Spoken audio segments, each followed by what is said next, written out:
Overwhelm is a very important word and is frequently used in many situations.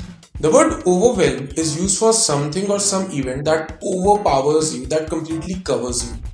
Overwhelm word को हम बहुत strong emotions के साथ relate करते हैं. We use the word in a situation where someone is dealing with an emotion which is impossible for him to control. Let's have a clipping here. The winner is PMS.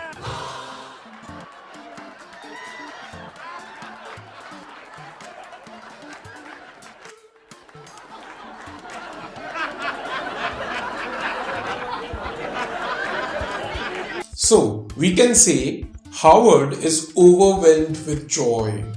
Also, we use the word overwhelm in a situation where you come across something which is difficult or impossible for you to cope with. For example, अगर आपको बहुत सारा homework दिया जाए, तो you'll say I am overwhelmed with my homework today.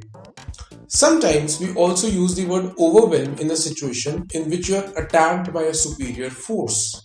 So अगर आपके proportion में आप पर हमला करने वालों का number या उनकी strength बहुत ज़्यादा हो, तो in that situation we can use the word overwhelm. For example, on the first day of the Battle of Cham, Indian defenses were quickly overwhelmed by the Pakistani army.